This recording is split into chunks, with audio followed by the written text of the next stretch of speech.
Hey guys, it's Jake.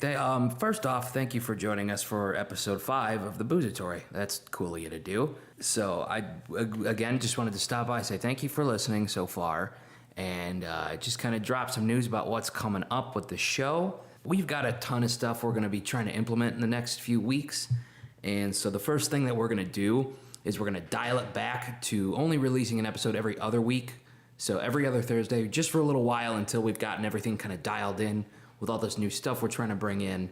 It's going to be a lot of cool stuff, a lot of surprises, a lot of fun technology we're playing with. Got a lot of cool people working on this project with us, so we thank them for that. But in the meantime, there's a lot of stuff that you can do as a listener to help us, make this show the best that it can be and get it to everyone who we can. First thing you can do is just keep sending us your feedback. You guys have sent us a lot of really nice feedback, a lot of cool points and tips and things you want to see and hear. We're taking that to heart. Keep sending it to us. Keep letting us know what you'd want to hear, what you'd want to see. We're going to do our best to deliver on that. The first way you can do that is just email us at theboozatory@gmail.com. And obviously you can contact us on all our social media, Facebook, Twitter, Instagram, whatever you prefer. Just send that in. We want your feedback really bad. We're going to do everything we can with it once we have it. Biggest thing you can do outside of that is subscribe and review. Whatever platform you're listening to, iTunes, Stitcher, YouTube, will probably be up running on Spotify by this weekend. Make sure you're subscribed on whatever platform you listen to make sure that the new episodes are downloading automatically every time we release them. Next thing you want to do is, leave a rating and a review if you like what we're doing. Those ratings and reviews, as they stack up, that's how the different platforms, how we work into their algorithms to wind up on the recommended section of iTunes, Stitcher, or whatever. Anything you can do in regards to that is super helpful. Obviously, the last thing you can do, just keep spreading the word, tell your friends, share our stuff on social media, and just kind of blast it out there, let people know what we're doing. Yeah, we're going to keep growing this show for you guys, and we appreciate your help on that. So here's the episode. Hey everyone, it's PJ. And Jake. This podcast is about alcohol. And the consumption of alcohol. Therefore, this show is not recommended for anyone under the legal drinking age. We also encourage our listeners to always drink responsibly. And never get behind the wheel of a vehicle while intoxicated. And now, on to the show. Welcome to the Boozatory. Class is now in session.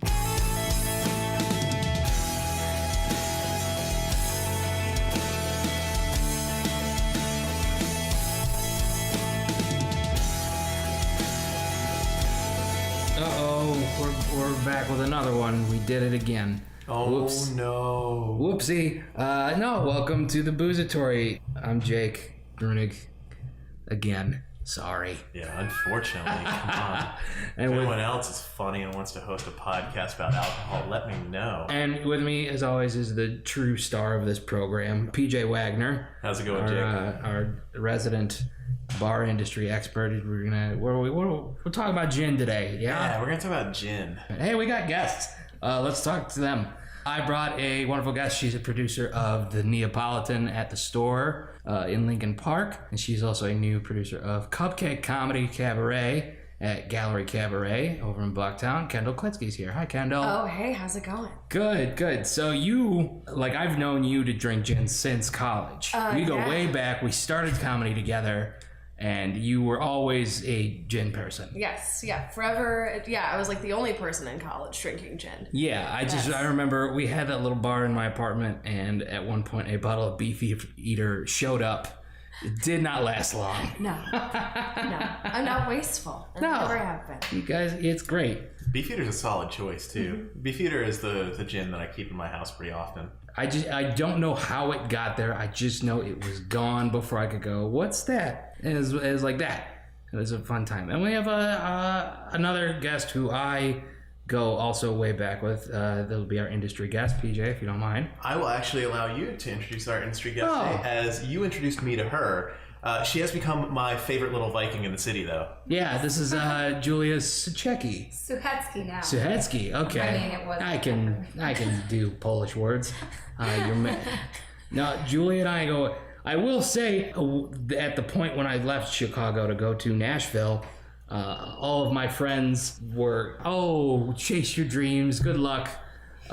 Julia was the only one to go, that's fucking stupid. I was choice. I've seen a trend of people in Chicago leaving for Nashville here recently, and every single one of them, I tell them it's a bad idea. I was in Nashville for a little bit. Don't go. Just don't do it. You're not going to have a good time. Frame of reference. I just thought it's fucking stupid for Jake to leave the city, because then I have one less person making it easy for me to deal with all the fuckholes in Chicago. Yeah. A lot of fuckholes. Town? Yeah, I'm going to be honest though, the South was worse. Well, I don't care much about his personal experience. Yes. I wanted my life to be easy, and I hate change. I'm very opposed to it. Yeah, we're talking about gin, and I feel like we're starting with pretty big staple in gin, the gin martini. Absolutely. So before we get to it, though, it just kind of like run through like what is gin? So gin, at a very basic level, is a vodka infusion of juniper into the vodka. Kind of mentioned it a little bit on the vodka episode. We've talked about it in person a few times, but I love gin. I think it's awesome because it's less boring vodka. Well, you made a point to say that with vodka, vodka's goal is to get you drunk on something else. Right. Gin is vodka with character. Okay. You can infuse vodka with anything you want, but as soon as you put juniper in it, it is suddenly gin. And I love that. Okay. So, Kendall, when you started drinking gin pretty early out the gate, what drove you to that? My dad always drank, his typical drink order was Tanqueray Rocks Lemon Twist. Okay. Nice. Yeah, Excellent. And I didn't even know that like anyone else on the planet drank straight gin except for my father. So I probably have like a hereditary taste for it. But my parents are drinkers, and I've adopted that tradition in our family. Nothing wrong with it. Yeah. It's just kind of a vodka with some oomph. I want to start moving away from using the word vodka to describe gin, though. Yeah. That's just kind of the way that I use to help people that don't normally drink gin but maybe drink vodka soda to maybe step into enjoying something like a gin martini. Because as soon as they know that gin is very similar to vodka, suddenly it's not as scary as it was before. Why aren't there no olives in this? Well, because one, I don't want your sweat water in a drink, but two, I think that the brightness of lemon added to gin creates a beautiful combination. You get a little bit of the acid to bring forward some of the herbaceousness of the gin coming from the juniper. Well, I'm gonna give it a go. Absolutely. Oh, finally. Yes, finally time to drink. Yeah, I still get the clean feeling of the vodka. Yeah, I mean, baby. this is a super traditional gin martini. Here we've used Finn's gin, and we've paired that with Carpano Bianco, which is similar to a dry vermouth. It's Italian. You're a big fan of that particular. I am a fan of Carpano. Their Antica and their Bianca are two of my favorite vermouths, which is something I think we definitely need to dig into a little bit here today, is understanding vermouth a little bit too, because vermouth and gin have a really kind of storied history in America. First off, I'm tired of seeing bars and people who just leave their vermouth sit out in the well or on the shelf. If it's a sweet vermouth, it's a red wine. If it's a dry vermouth, it's a white wine. Treat them as such. You're refrigerating your white wines. Why wouldn't you do that with your vermouth? Yeah. You're letting your vermouth go bad and then you just pour it out anyway. So why not just, treat your spirits properly and take care of them and have beautiful drinks instead? So in this, I have actually used the Carpano Bianco in this to add some flavor. So you're going to get a little bit of the herbaceousness from this paired with the Finn's gin. The Carpano Bianco I haven't been putting in the fridge. Yeah. Yeah, I know. You're the worst, Jake. To be fair, you never told me to. Maybe not you gotta specifically. I've said it in your presence more than once. I'm very much like a puppy pissing on the carpet. You gotta catch me in the act. You can't tell me afterwards. That's a very solid point. But yeah, so gin martinis. This is the way, in my opinion, that a martini is meant to be consumed, which is neat in a stemmed glass, stirred, cold, fine strained. I don't want to chew my martini. And once again, this is my opinion. You're welcome to drink your drinks however you like them, because you're the one that's putting it in your body. It should be the way that you enjoy it. But for me, I think this is what showcases the cocktail the best for kind of what I do. But also take a tip. We host a goddamn podcast, goddammit. Yeah. Like, do what you like, but here's my recommendation. And if you haven't tried your martinis with a twist of either lime or lemon, I personally prefer lime, but I wanted to stick very more traditional, which would call for lemon. So that's what we've done. And so what other kind of ways can you go with a martini, you know, like you've done with the lemon, or you can do with the lime, in that like gets away from that, like, who's the guy that paints all the fucking like anthropomorphized cocktail olives? I forget his name, but I'll figure it out later. But to get away from that, like, everyone's idea of like, oh, it's the gin martini with the fucking thing of olives on it. And yeah, the blue cheese olives, please stop. Like, some people love them. I'm just tired of making them. I actually, very quick little story on blue cheese olives, is I did a guest bartending deal a little while ago, and I hate blue cheese olives. I hate them. I don't really like olives. I've been straw tasting olive brine for a good 2 years now in hopes that one day I'll like it, but I'm not there with actual olives yet. So I'm feeling terrible. I was getting sick this day, and I'm just kind of in the corner to myself, and this bartender who had been there for 20 something years, she shows up with this little jar, and she hands the jar to me, and she goes, "Turn your back against the cameras. Not supposed to be eating these blue cheese olives, but we're going to." And so I'm so non-confrontational in general, but especially right now when I'm sick and sad and tired and at a place I've never bartended at. So I'm like, thanks, that's awesome. And I hate olives and blue cheese. I was so sick. Truth be told, I was hungover. I'm like just eating them, and I ate one, and she's like, "So good, right? Have as many as you want." She keeps pushing the jar over to me, and I'm like, "Thank you." And I keep eating them. How many did you eat? 4. And I hate them. I hated all of the first one, and then the second one got worse.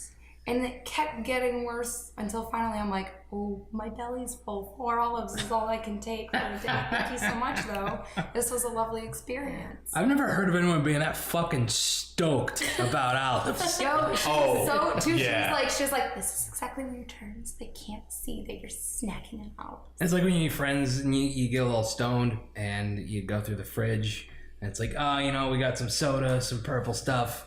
And then someone's like, oh shit, olives. I've never been that person to ever get excited about olives. Yeah, I just have no reason to want cheese in my clear alcohol. Like, it's just Yeah. what kind of fucked up serial killers shit is that? However, I do like gin and cheese, like, separately. Oh, yes. Like a charcuterie board with like gin and cheese instead of doing wine and cheese. Yeah. Delicious. He's lying. He takes cheese whiz and puts them in his martini. These drinks are actually garnished with a hunk of mozzarella.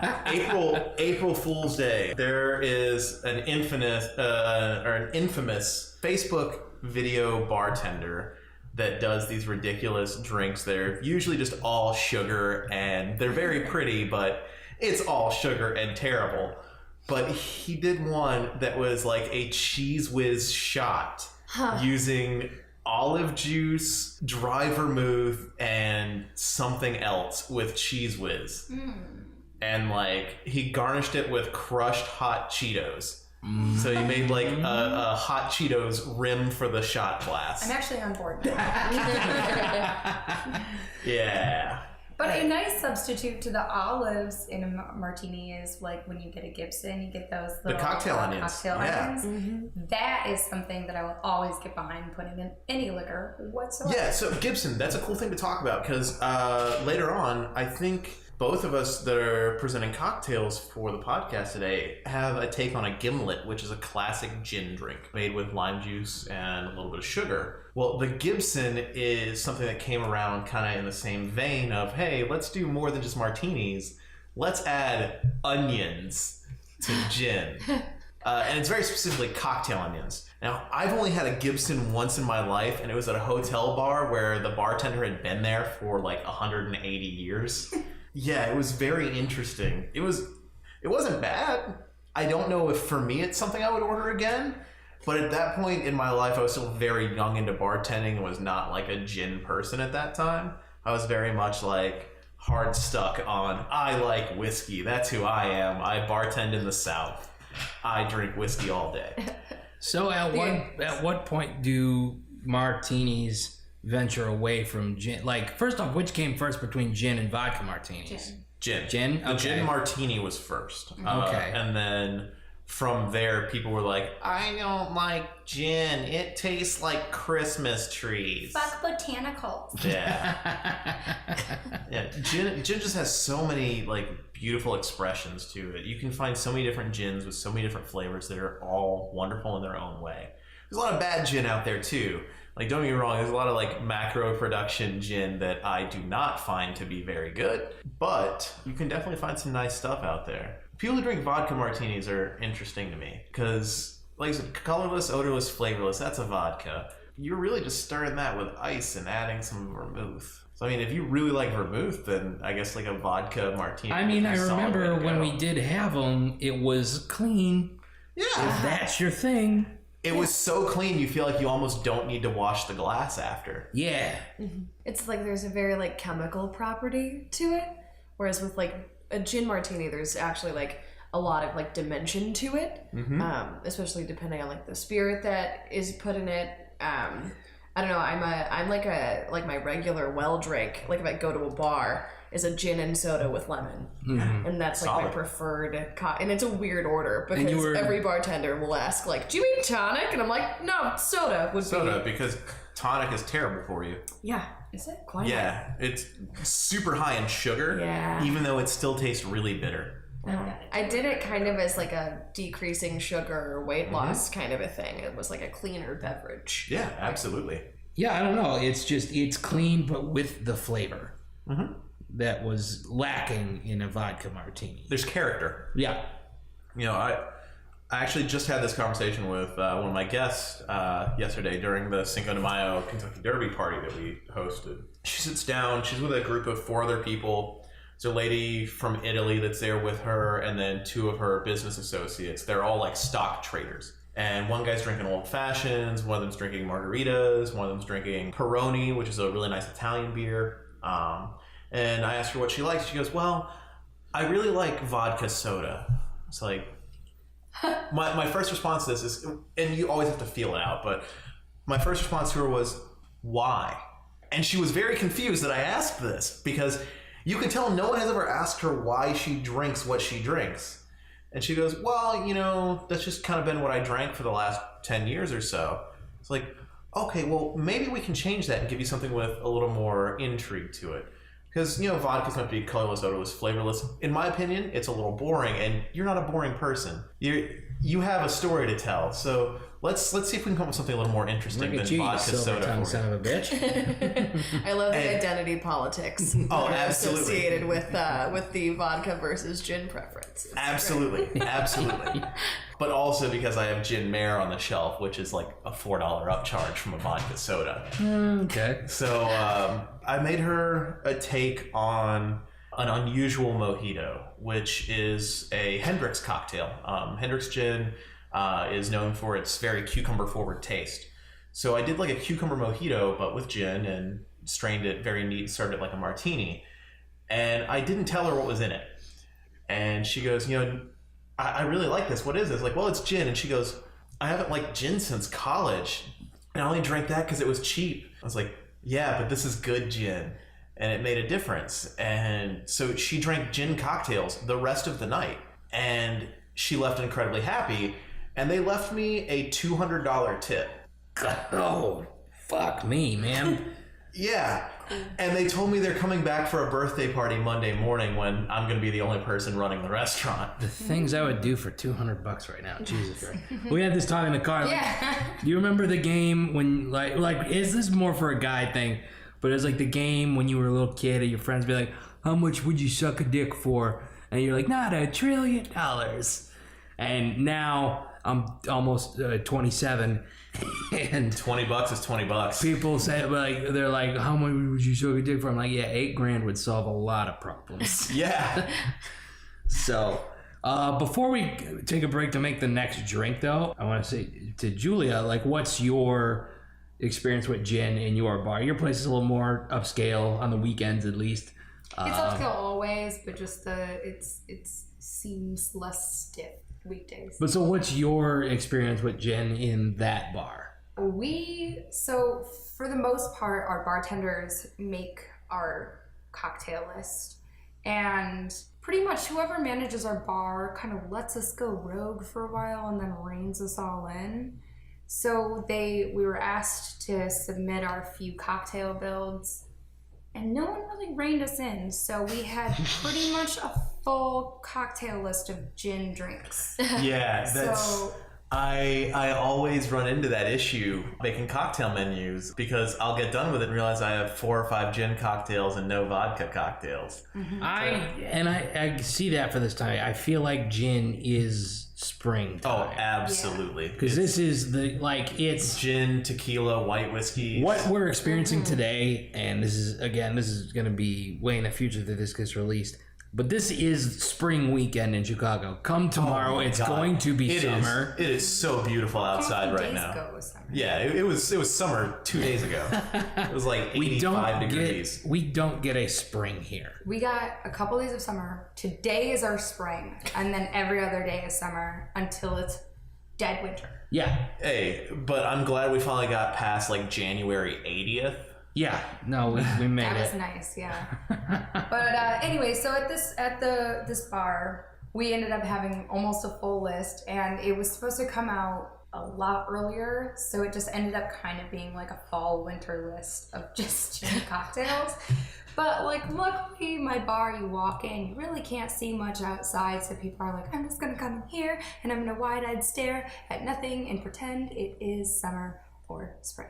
Yeah, actually, but with the problem you had of needing a vodka cocktail, I had made a gin cocktail, and then I was kind of like, I had made 2 actually, so we put one on the menu, and then I kind of was the only one who was like, all right, I'll take on the vodka cocktail. So I took on this vodka cocktail, and instead of making a vodka cocktail, really, I basically just made the vodka a base to showcase Ango and how much I love Ango and how much everyone should love Ango. So for those of us not in the industry, Ango is short for Angostura bitters, which is the industry standard aromatic bitter made in Trinidad and Tobago. It is their #1 export, quickly followed by sex changes. Oh yeah. Fucking dope. But yeah, so I believe we're going to make one of this custom cocktail that Julia came up with after a break. So I think we'll do that real quick, and we'll be right back. All right, we're back with some more gin stuff. This is a custom monstrosity that Julia has made for her bar, the 6th. It just looks like a slushie. I'm gonna mess with it. Oh, hang on, I have to write, but this is slushy. This is our first crushed ice drink. Yeah, this is our first crushed ice drink that we've had on the podcast. Hand crushed by PJ. You did it. You got me to crush ice. And I'm gonna mouth crush it soon. Do we all see Julia was telling a story about how she isn't tall enough to crush ice at her bar. Or muddle anything at that bar. How tall are you? I'm a whole 5'0". Okay. So this is on our new spring menu, which just came out a couple days ago at the 6th. It's called the Bradbury Short. It is made with Botanist Gin, which is a gin coming out of Isla. It's kind of like a house favorite at the 6th. Like anytime any of us are drinking gin, it's going to be Botanist. Kind of presented to us by our fearless leader, Benjamin Schiller. Yeah, Botanist is such a beautiful gin. Everyone wants it right now. And this one's got berries in it. I don't like you.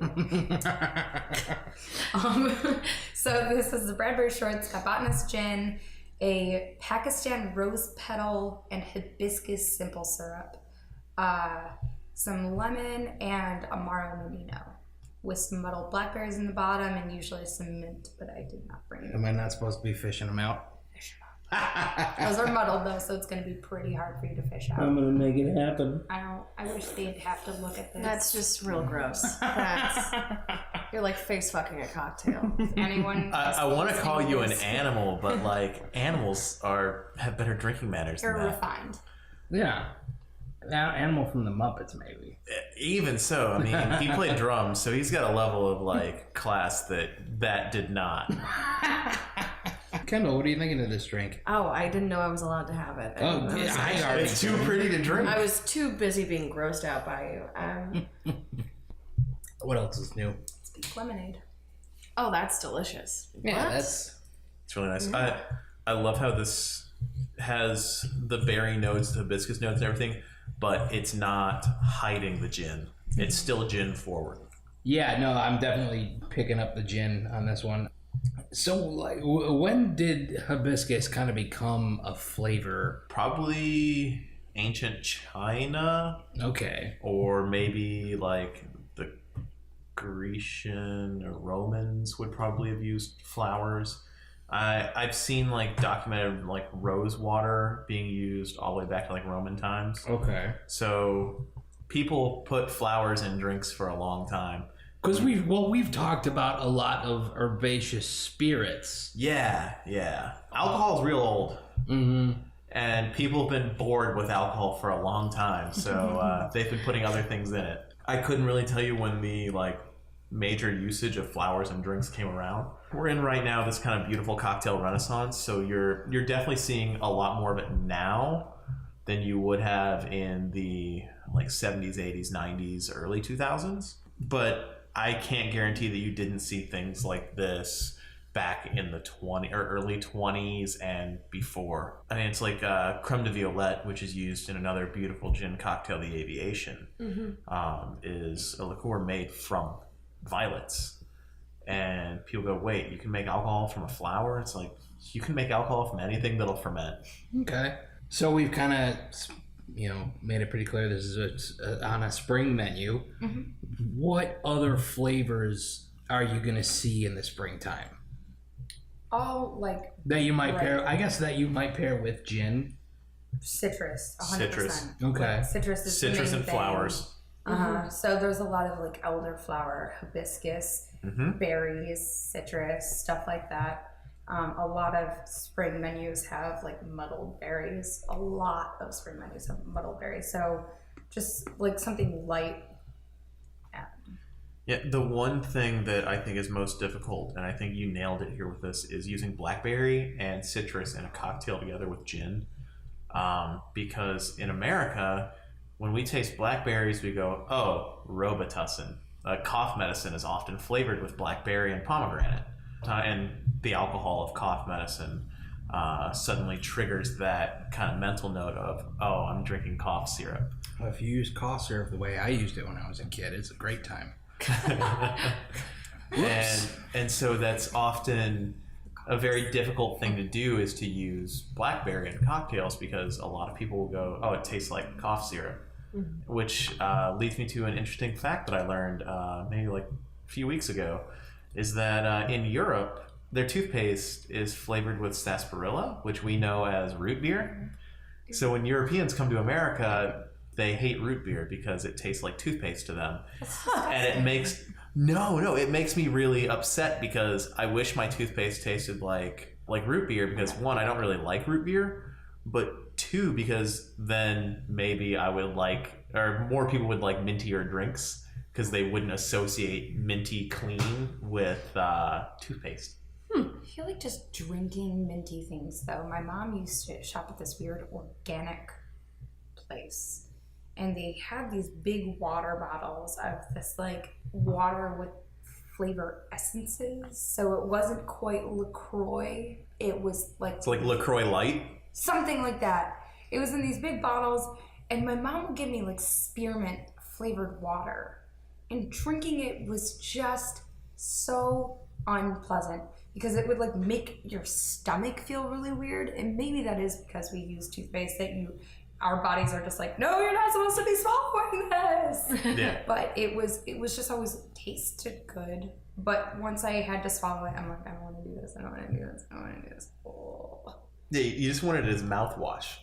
Yeah, but it makes your stomach feel weird. It like makes your windpipe feel cold. Every time you breathe, you get this really weird cold feeling, which to me was just super off-putting. I hated it. Is mint a flavor that could be used with gin? Because I know mojito is wrong. Oh, yeah. Absolutely.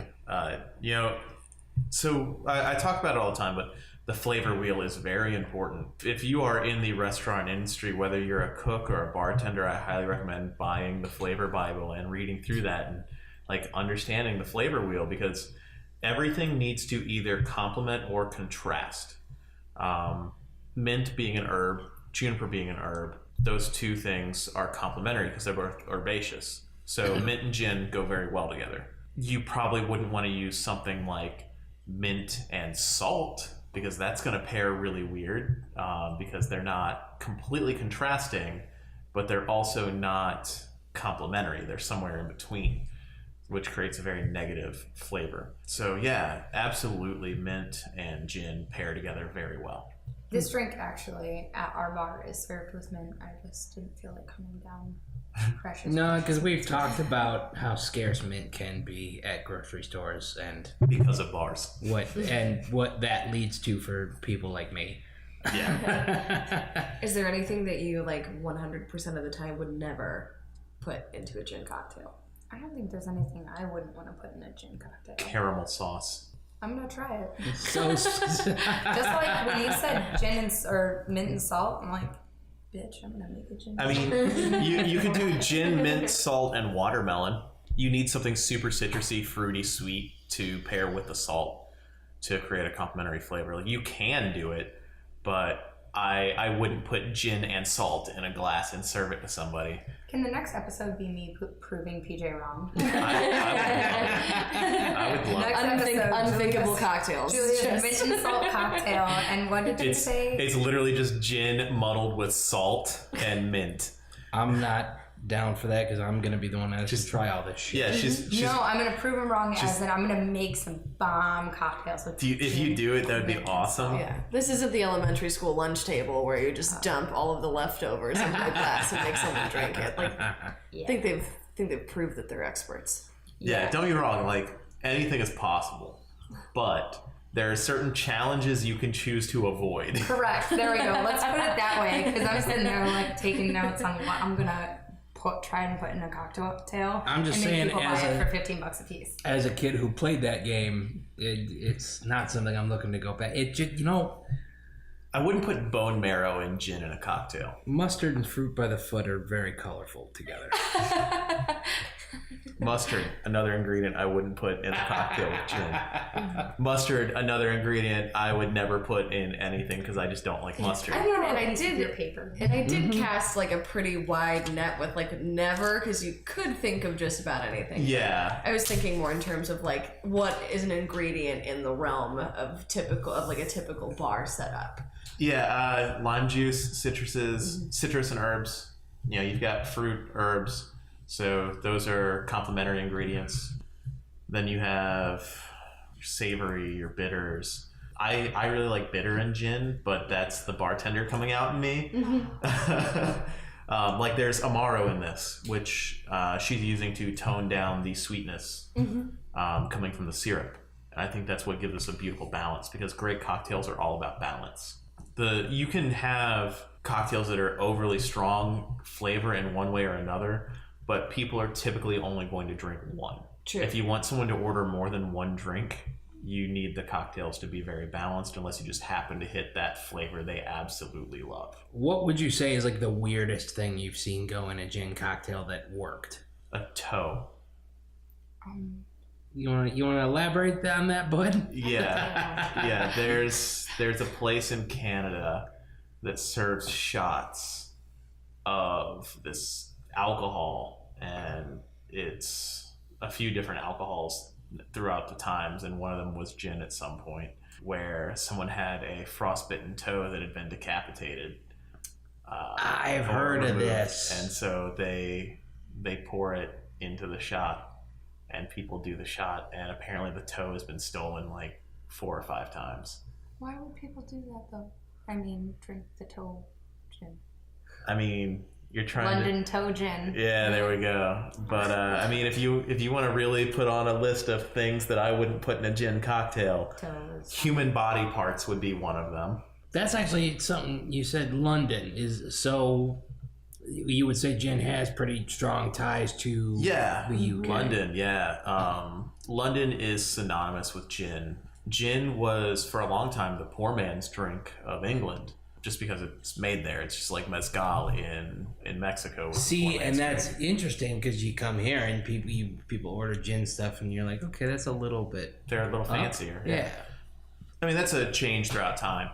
Gin has this kind of connotation of class and sophistication with it, and I think that's just that it's herbaceous. I think people associate delicate flavors with high class and high society and refined palates. Because clearly at one point that wasn't the case. Right. I mean, you would throw a bottle of gin in a brown paper bag and drink it on the street. Yeah, okay. I mean, you still see it today people all over still do Joliet. That's in my neighborhood. We have another case of taking notes. I love it. That's what this is all about. This is the challenge notes. Oh, No, okay. All right, hang on. I want to verify. She wrote down gin and mustard seed, not gin and mustard. Boo. You never specified not mustard seeds. Mustard seeds are still mustard. They're a seed of mustard. And also Grey Poupon mustard. It's got the seeds Yes. in there. Grey Poupon is a mustard. I will give you that. Okay. I have 6 jars of it in the kitchen. That's horrifying. Wait, was there ever an argument that it wasn't mustard? No, just clarifying for people. Okay. A lot of people hear jokes about Grey Poupon referenced from, I think it's like a National Lampoon's movie or something like Maybe that. it was Wayne's World. Oh, was it Wayne's World? Yeah, it was Wayne's World. You're totally right. I just remember like quoting that movie when I was 12 years old, not even knowing what Grey Poupon was. Jake, stop being the worst human being ever right now. I love fruit. He's just eating a lemon peel now. Or A lime peel. Oops. Well, and Grey Poupon was branded as like highbrow mustard. Mm-hmm. Like it wasn't like your typical like Heinz. Like the commercials were like Right. that it was classier. It is highbrow.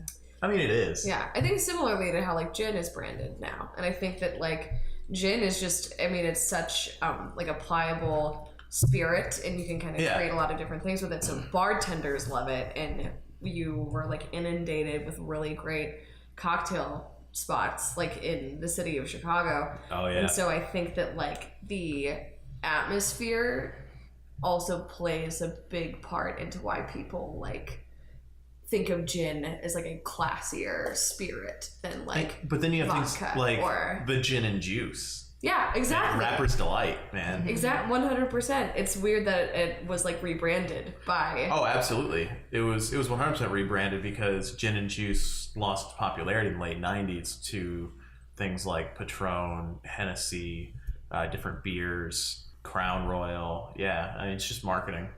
You know, you always kind of, it's just like, you have to think about the alcohol business as if it were one company. And you imagine the entire alcohol industry as a supermarket. They have to rotate that stock around the building, so you have to walk around to find it. You find other things on the way. And so what is popular now is all cyclical. It's entirely by design that certain spirits are popular at certain times because they want to move product. And if one thing is just consistently the go-to for, let's say, the rap industry, that's an entire market share of clientele that's only drinking one thing, and you'll never be able to get them to drink something else. So what you do is you change the imagery of it. You swap it around, keep changing products. it's like the post Mad Men old fashioned Manhattan booth. Oh, absolutely.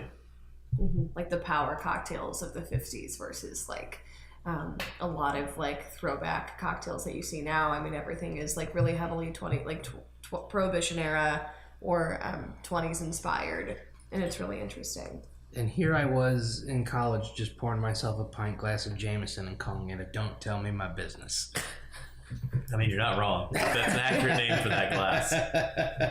I was just drinking Corona and making Fast and Furious references, and that's why I have no friends. In college, I was hiding alcohol in the air vent to my dorm room because I went to a private Christian university. I went for music, and you can assume that the fine arts segment of a private Christian university don't give a fuck. I was drinking a lot of whiskey in college. Mm-hmm. The Lord doth protest that bohemian lifestyle. And I'm just saying, water to wine was a very important miracle, and you shouldn't shun. So one thing I want to get to, and then I think we're going to make one more cocktail. You as bartenders find yourself drinking a lot of gin around this time of year? I know you said your taste kind of changes. Does that change with the season? Yeah, I mean, a lot of it changes with the season because I'm going to my friends' bars who are featuring certain cocktails, and they're going to get more creative with certain spirits during certain times of the year because that's what they're tasked with, is creating seasonal menus. I've always got my standby favorites that I'll drink year round. Because you've always, like you said, lately your go-to is tequila stuff. Yeah, no, tequila is definitely like my go-to sipping. If I want to sit down and just enjoy something to sip on, it's most likely going to be some form of tequila or an Amaro.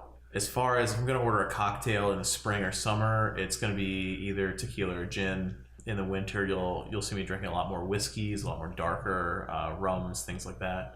So getting to late summer, a lot more rum stuff. But it's like this time of year, you want something, like the best way I can sum up Fresh. this cocktail, fresh, light. Yeah, I don't want something overbearing on the palate right now. It's, well, and that's to say, like, you know, the Westin, which I sing praises about probably every goddamn episode of the show. Yeah.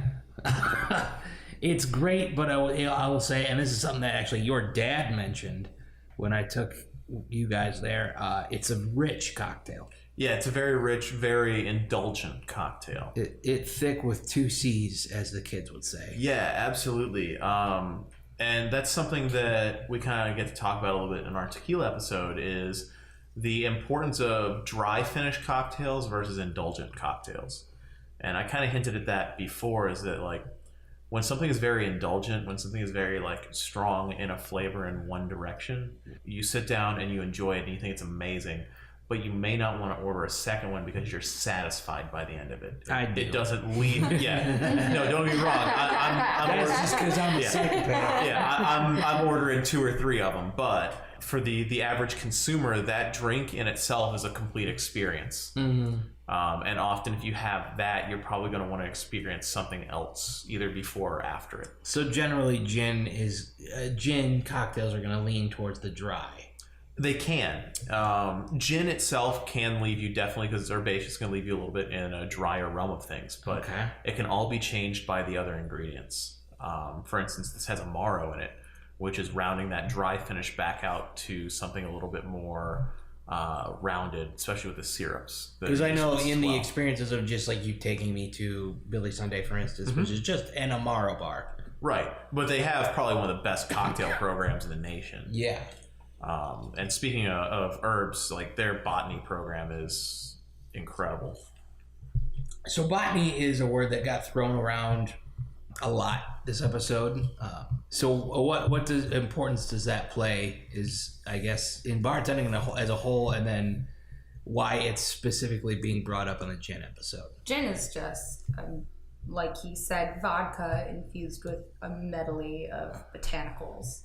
And what you choose to put in your gin as far as which botanicals is going to change it completely. And that's why I was reading this article yesterday to make sure that I was prepared for today. But that like it should be hard for anyone ever to find a gin that they absolutely or to not find a gin that they like or can stand to drink, because like there are billion herbs, and so botany plays a huge part in gin because people go out, find whatever flavors they can and see what works well with. So it's just playing with flavors. We've done that. We've eaten cheeseburgers with Euro meat on them.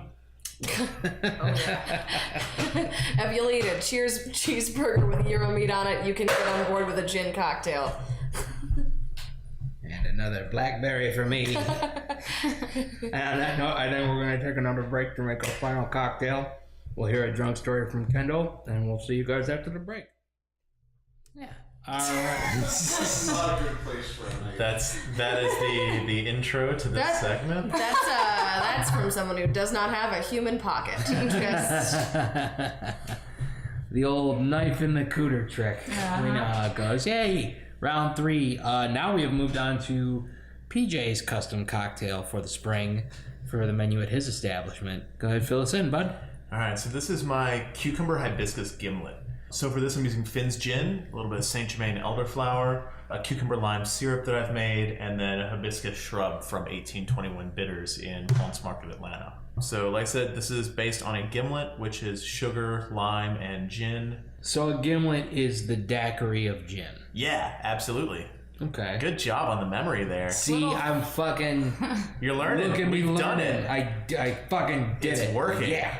Little fun fact about gimlets is that sailors used gin and lime to prevent scurvy, and that is how gimlet, a little old original gimlet came to be. Right. P.S. I am allergic to Saint Germain, so I'm going to take a sip of this. There is actually no Saint Germain in this specific one. The one in the establishment Perfect. does That's have good. elderflower in it. I was gonna say, However, it I did was- not make it for this one. It would make me mush mouth, so Nice. no, that's wonderful. Perfect. Yeah, I learned something. Take that, Mom. Thumbs up. Let's give it a go. So this is definitely a sipping drink. Weirdly enough, the first thing I get is the cucumber.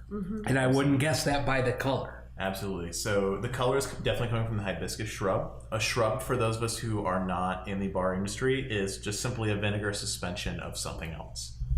So hibiscus is a very delicate flavor that isn't going to last very long. So you need a way to keep that preserved. So you use vinegar. So I've used the savoriness of the vinegar to cut through some of the sweetness of the rest of the cocktail from the sugars, the cucumbers, the citrus, and the lime to kind of bring back some of those floral notes. And I've prepared these to this recipe a little sweeter than I would make it for myself, just to kind of cater a little bit more to the general populace.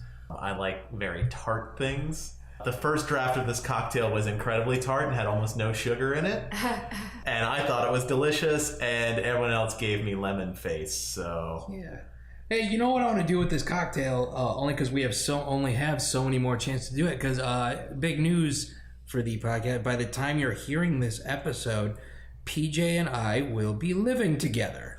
Yes. So what I want to do is we always like to get an outside opinion from the show and have roommate Mike come try this. Roommate Mike, come on. Yeah, Come on try this down, contestant number 1. one.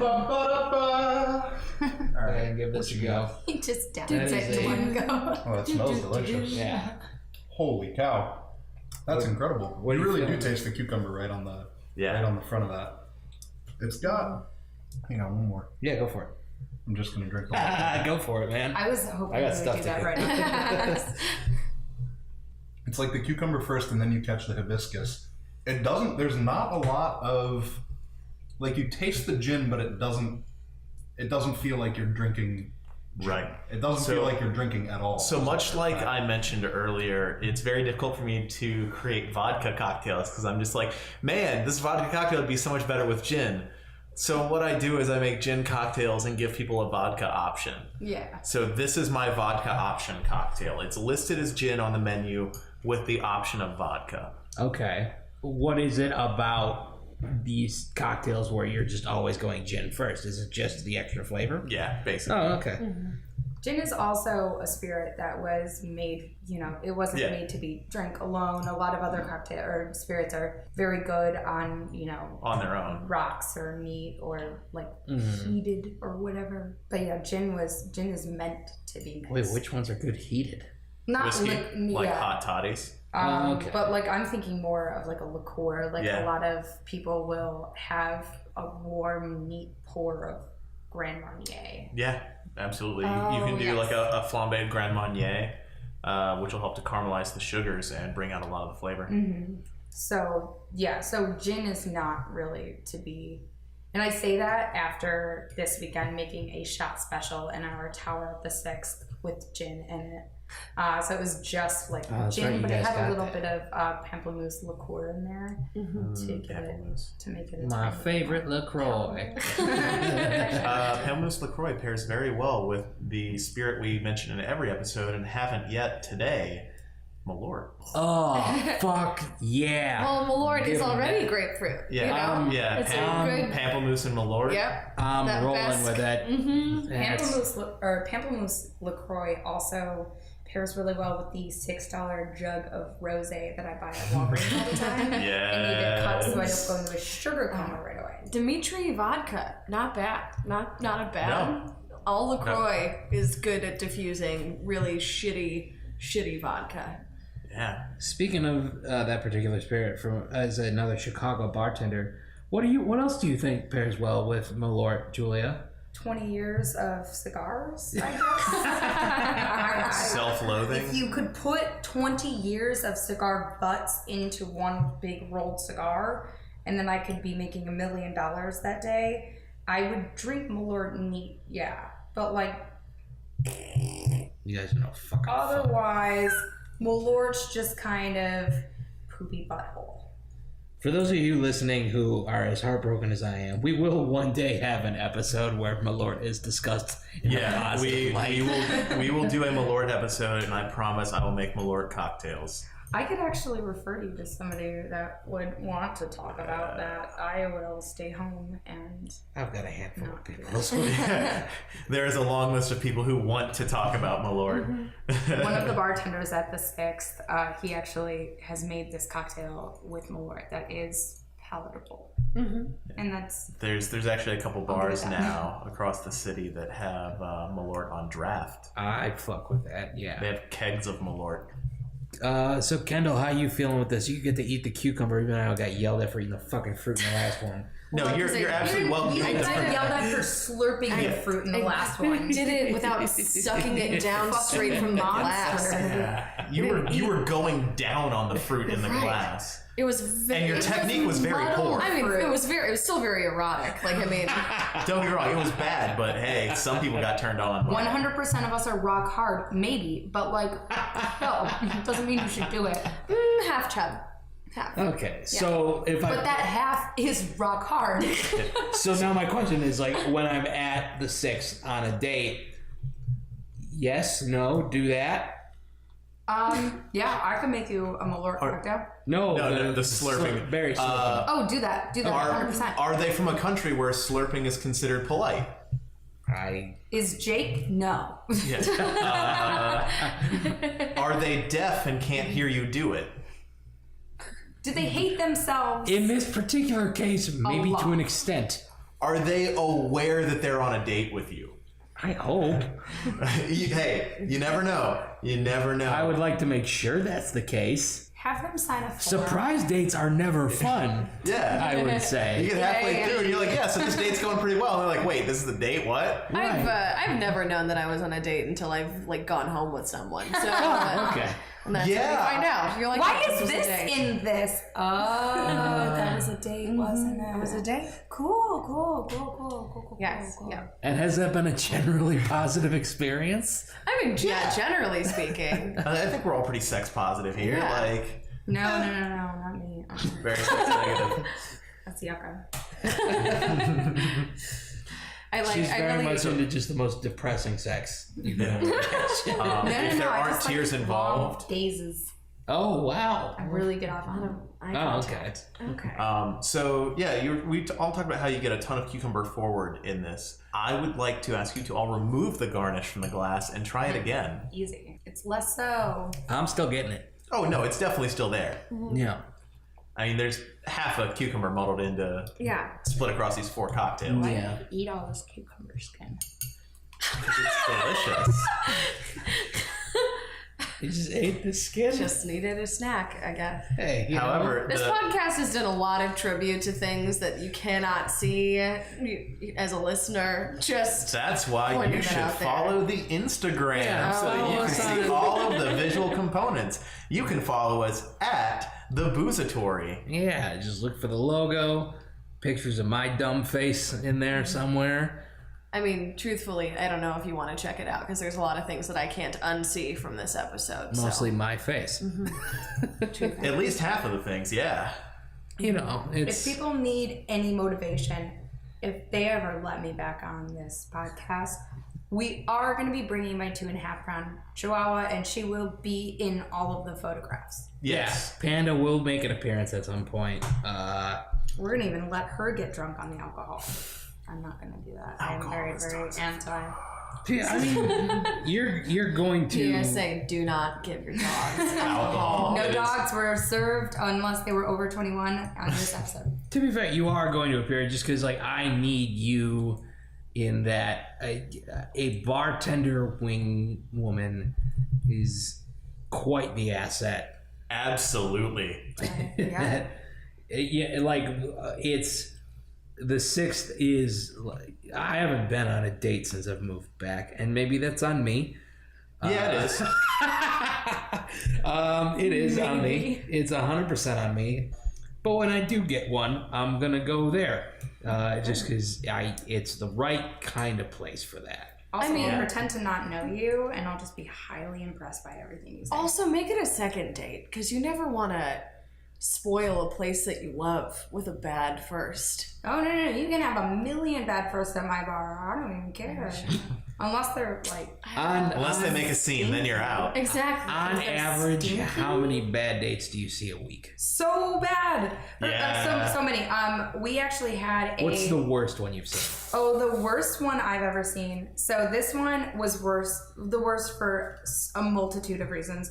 So this guy shows up and he's looking really like finicky, nervous. So I bought this guy a shot.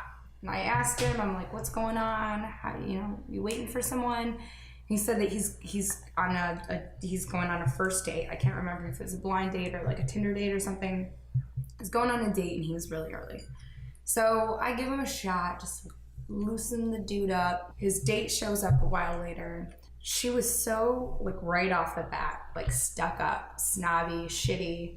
I hear at one point, and they're sitting directly in front of my well, so I can't escape them.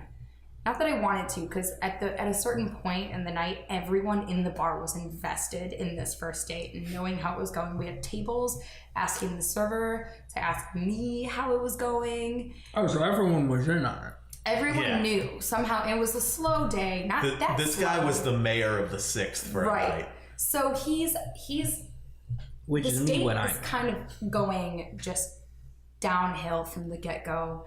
She, at one point, I hear, and this guy has like a short-ish beard, like around your beard.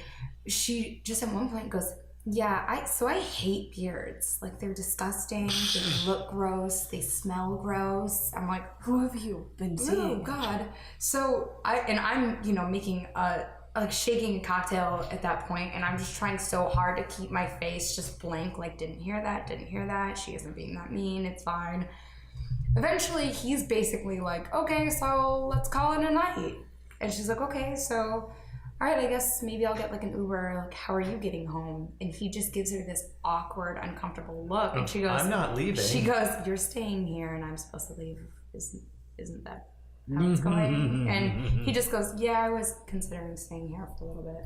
And I'm just sitting there trying so hard to keep a straight face. Like, I'm really proud of this guy. Good for him. Because he honestly could have like just let it slide and probably would have gone home with her. Yeah. But that would not have been a positive experience. A stronger man than I. I'm glad that we're all painting him out to be a hero, because the end of the story is where it gets very interesting. Oh. So This wasn't even the You interesting don't part. clap of that. too soon. You don't clap too early. No. Don't get on board this Save all fast. praise till the end. So this woman Trick leaves, question. and he's staying around, and he's super cool. We're all talking to him, having a good time. And at some point, it's like the end of the night, and I put Metallica on, and he's pretty drunk at this point. He just stands up like belligerently, and he's like, who knows in here that this is Kill 'Em All by Metallica? And like jokingly, since I control the music at my bar when I'm working, I just raised my hand, and I had just gone to see Metallica with my little brother, so I was very hyped on it. Jake, don't eat the cucumber skin. Do it. It's not actually. It's actually not that Do bad, it. but So It's just very skinny. Yes, indeed. So he starts going on this, you're too young to know what Metallica is, because he's 4 years older than me. 4. And wasted.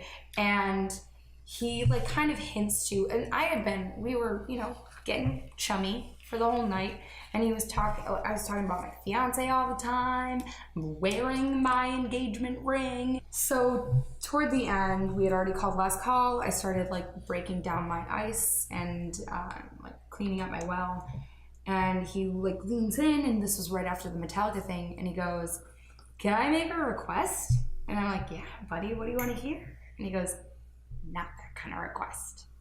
So obviously, immediately, I'm like, "Oh God, here it goes, here we go. And what's your request?" He goes, "A sexual request." And I go, no, absolutely not. I'm so sorry, I guess. But I've been talking about my fiance all night. You know that I'm not available. That's not going to happen. No. As a guy who is an expert at falling in unrequited love with servers and bartenders, keep that shit to yourself. That is a truth. That's a you thing. Especially working in the industry. You get to take that home with you. Indeed. And it stays there. And it's free. Put it in your doggy bag and go home with it. Yeah. Throw it away. Yeah. Yeah, so you leave it sit in the refrigerator not. for 3 days. You don't touch it. It goes bad. You throw it away. Indeed. So that's what he did not do. But then I'll go back to the place and I'll get that same server a second time. Be like, oh, it's destiny, and still not do anything. And then you better tip them very well. Yeah. So this guy, I say no, and he like leans back in his bar stool in a very like, like your generation, of course, it's I'm too old for you. And what? At some point, and your fiance is older than him. He leans forward and he goes, "How about a couple $100?" He could have left here a hero. This just got juicy. So I just stared at him and I go, no. And I just try to keep going back and like scooping the ice out of my well. And I started I was so mad. I started shaking. So I just dropped like the scoop in the well, walked away, and my bar back, who is now one of our bartenders, and he was speaking to one of our regulars, and I'm never somebody to even take a harsh tone to somebody ever. So I walk behind him, I go, "Clean my well. Just take care of my well." And he obviously knows that's not something I would say or demand. He's like, "Well, did that guy say anything?" And I'm just pacing behind him. And he's like, "Just tell me, did he say anything?" I'm like, "No, he didn't." And then I walk back and I go, "You need to fucking leave my bar now." Obviously, my bar back knew at that point that he had said something to me. I just didn't want to like stew on it. I thought I could just kind of shake it off right away and be like, "No, that's gross, bye." But I was so pissed off. I'm 5'0", as Jake has asked earlier. Yeah. So I'm a tiny, teeny, tiny little person. And I'm like, "You need to go." I'm trying to make myself all big, like, "Get the fuck out of my bar. This is my bar. You are not welcome here." And he's sitting back in his seat, just like shaking his head, putting his hands up like, "Oh God, of course, knew you were gonna say no." And Abe, my barback, walks behind and he just towers over behind me. I feel like a shadow cast over me, and I just see his arm point at the door. This guy gets up, tries to go to the bathroom, and Abe goes, No. The door is where I'm pointing. And he just marches right out like a good little boy. And I just sat there shaking, violently pissed off for a good 10 minutes. And then I'm like, "All right, back to work, let's do this." So that was the worst first date I've ever seen. Whatever happened to the good old days of a first date not working out and you going, "Well, maybe I'm a garbage person"? Well, actually, the weird part about this story is that they came back for a second date. No, but the date didn't go well because of the girl. Because the girl was an asshole. And the guy was just like, "Well, why are you saying all this? You're mean, man." So see, they should have stuck it out. They'd have been perfect for each other. Exactly. They just didn't get to know each other well enough. Maybe that he was first a good date. guy at the beginning, and this- then he this was seems just like so defeated that he turned into a cocksucker. So that can happen. I think this is a great time to head into our final segment, which we always do. our comedian guests, they perform all over. They've been in their fair share of bars on the patron end. They've had their fair share of drinking experiences. So we always love to get their favorite drinking story. So Kendall, take it away. Any, whatever your favorite might be. Gosh, favorite is very, very loose. This is probably just Mind you, Kendall's an interesting drunk in that she was voted most likely to take a nap at your birthday party. and that was in college. Yeah. And I need less sleep because you do as you age. Do we want to talk about your housewarming where you had to be an asshole? Oh God. No, but I wasn't drunk because I was trying to manage 100 drunk people. That was no fun at all. Sometimes the babysitting stories are the best ones. Oh yeah. Well, it's Especially if Cameron Little's involved. so. I mean, I quit drinking when I was 16, so I'm very much a veteran of this. I've been doing it successfully for about a decade. I have what you would call to be a typical Chicago drinking habit, which anywhere else in the country is intense alcoholism. But yeah, so I live in a bar and restaurant town, and I very much embraced it the 8 years that I've lived here. I had a friend visiting town in early January. She and I would always get into kind of debaucherous scenarios together because she always had a lot of money. She was formerly an escort, and then when I knew her best, she was dating somebody very consistently. They lived together. They had a shared dog. It was the most stable that I'd ever seen her. But when she and escort was before or after stable relationship? Before. Oh, I know she's probably doing that again, but And not to hate. Not to hate. Yeah, you can be a stable person and do that job. Oh yeah. Noble Oh profession. yeah. Irrelevant. I meant stable as in Most consistent to be in a relationship. right. Yeah. And her most consistent lifestyle choices. Yeah. But she's the person who was the reason why I once did blow in a private elevator and fall down the stairs. She's not dope. my angel of virtue. We definitely just go down. How did you use both the elevator and the stairs? It was two different occasions. Same night. Two different instances. There was a time span in between. Yeah, I thought you got out of the elevator. There was a to gap. use The the stairs. There's a elevator gap there. actually just leads to the down the stairs. stairs back to the If you put elevator opening that she Also, if you put a glass table in a private elevator, people Yeah. are going to use what a glass table's for. Anyway, but anyway, this is just to preface how our relationship is colored. I very much take care of her, and she inadvertently causes not great things to happen to me in the process. She came into town for her birthday, and I joined her. We did some pre-gaming at a friend's apartment. And then we went to kind of a shitty whatever bar. By the time that we had gotten to kind of the shitty whatever bar, she was somehow more drunk than I ever could have anticipated. And I don't really know how or why. But we were there for maybe an hour and a half, and then her two other friends that we were with bailed. So it was just her and me on the town. And she wanted to go to a very popular River North spot that has a light up dance floor. And so this spot, the layout of it is very confusing. The coat check is in the basement, and the light up floor is on the third floor of the establishment. And so we get there. I check all of my stuff because I had a bigger coat. It was winter, January. You were ready to go. Yeah, You're in a dance bar. You're a master of the Cupid shuffle. I've seen it happen. Yes, master of many dance moves. But we go upstairs to the light up floor, and we're having a very nice time. And then she kind of was immediately even more fucked up, and I was definitely drunk. And she was basically talking very wealthy older men into buying us drinks, which is something she's skilled in. Which is her way, it's just how she does things.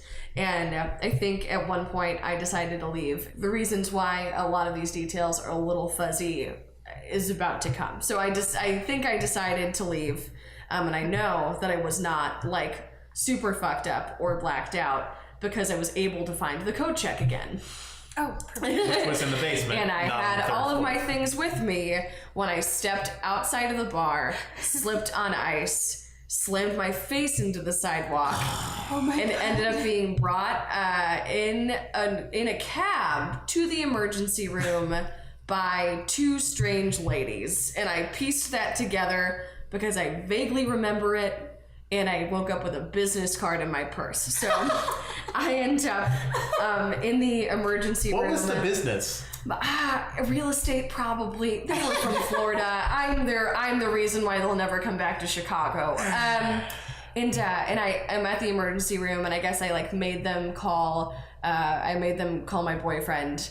And he dropped everything, obviously, and he came there, and I was not having a great time. I had a concussion. I probably, the rest of the alcohol had probably kicked in.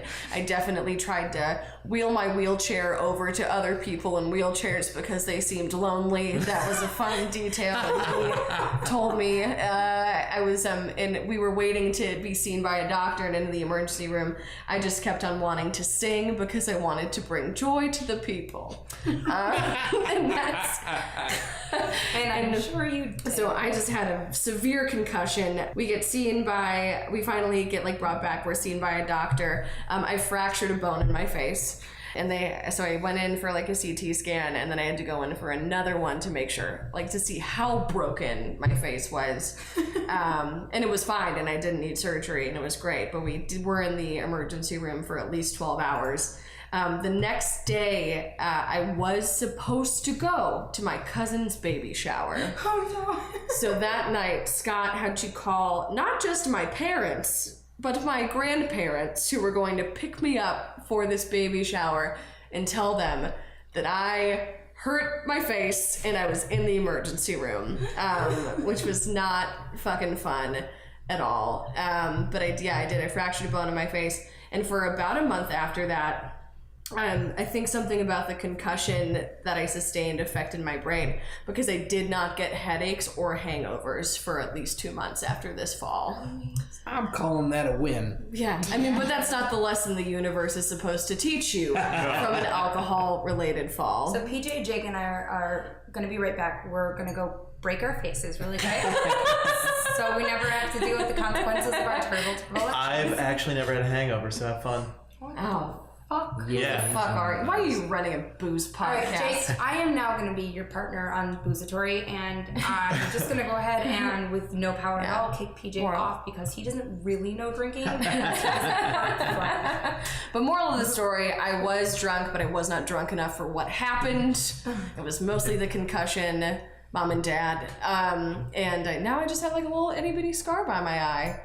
But that's, the perils of going out with a friend that makes you make all the wrong decisions. Drinking stories that end with battle scars are always the best.